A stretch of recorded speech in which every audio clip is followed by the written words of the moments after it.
Hello guys, nandito na naman tayo. At ito, pag-usapan natin, may syempre, dito sa interview ni The Goat, no? Sa Bilyonaryo, kung ano-ano na namang drama. At nagdrama-drama na naman ang siraulo. At ito, isa sa mga drama niya, basahin nga natin, ha? Basahin natin. Gusto ko na talagang magpunta sa abroad. I'm sorry. Patawarin niyo ako, hindi ko nakikita ang future ng sistema na ito. Wow! Hoy, Robin the Goat! Bakit hindi mo na simulan agad forthwith?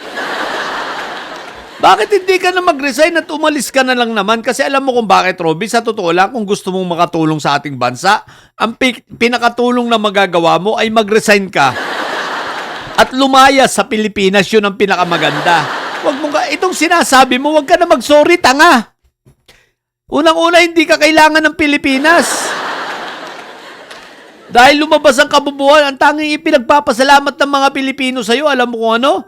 Yung nanalo ka at nalaman ng tao na talagang hindi dapat iboto ang mga artistang katulad mo. Na ang mga artistang katulad mo, panghanggan dyan na lang. Sikat lang sa screen pero ayan, katulad mo namang bobo.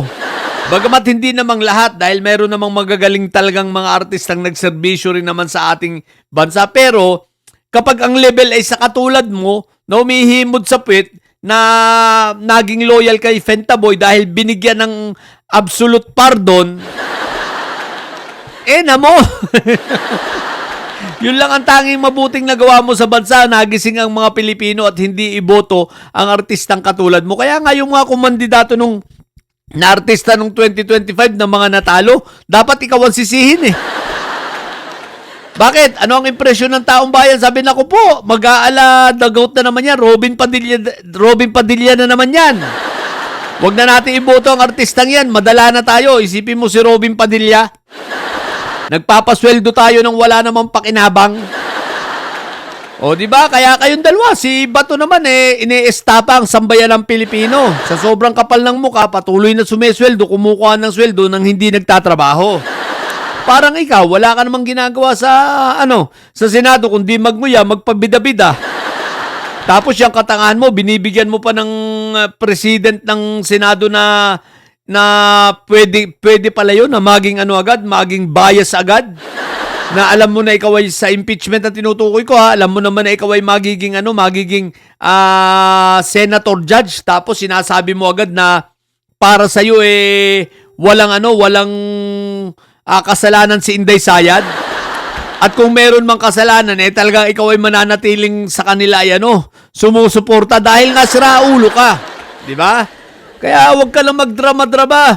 Umalis ka na lang, bobo. Hindi ka kailangan ng sambayan ng Pilipino, Robin the Goat. Kaya huwag ka na magdrama-drama. Tsaka yung mga ganyan, kung matapang ka hindi na yan sinasabi, nagkukusa ka na lang. Bakit hihintayin mo pang 2028? Ba't di ka na umalis ngayon? Forthwith na. Isipin mo yung sinisweldo mo, yung sinisweldo mong 300,000 plus yung mga allowance pa sa mga travel mo, sa lahat, yung mga allowance mo, di itulong na lang yan sa tao. O bigyan ng scholarship yung mga third year college ngayon, abot na abot yan. Hanggang bago mag-eleksyon ng 2028, mapapatapos sa pag-aaral ang mga yon. Di ba? O yung sweldo mo, ibigay na. Isipin mo ilang estudyante ang matutulungan yan. Kesa naman sa sumesweldo ka nang wala ka naman pakinabang na hinayupa ka. Di ba? May padrama-drama ka pa, sorry. Hindi ko nakikita ang future sa bansa. Talaga ngayon, hindi mo makikita dahil tanga ka nga. Paano mong makikita? Bulag ka nga, bobo ka nga. Kaya wala ka talagang makikita, siraulo ka. Di ba? Tsaka isa pa, paano ka may makikita? May laman ba yung utak mo? Yung utak mo, gamunggo. Tarantado rin to si The Goat, Wala daw nakikita. Talaga wala makikita future. Dahil nakikita mo si Inday Sayad. Yun talaga, walang future yun. Sibak na yun. Ang mga Duterte, wala ng future. Ang mga Dutae at mga kasamang katulad mo ngayon, yung sinasabi mo nga, alis. Kasi alam mo na ikaw ay wala ka na rin future sa politika. Huli na yan. O, di ba? Wala ka na kahit barangay captain, di ka na mananalo, bobo. Wala daw future patawarin. Hindi ka namin patatawarin hanggat hindi ka umaalis sa Senado, bobo. Kung gusto mo ng kapatawaran ng taong bayan, simple lang ang gawin mo. Mag-resign, umalis bilang senador upang sa ganun hindi masayang ang pinapasweldo sa'yo ng taong bayan. At hindi namin kailangan ng isa pang katulad mo. Di ba? Dahil, sipin mo, magkasenador tayo ng ganitong bobo. Hindi lang ito basta bobo, sobrang bobo. Di ba? Talaga tama, magkakalibel sila ni Inday Sayad. What the heck? Ang kapal ng mukha ang puta. Nakapagsabi pang patawarin daw natin siya. At gusto na raw niya magpunta sa abroad. Magpunta ka na, walang pumipigil sa'yo. Forthwith, pinagtutulakan ka namin. Oh, Robin the Goat, pinagtutulakan ka namin. Hinayupa ka, sira ulo. Go, forthwith, simulan mo na, bobo. Akala naman niya daming sumusuporta sa kanya, no? Feeling. Si Raulo, yun lang. Sa mga bobong didilis sa kagaya nito ni Dagot.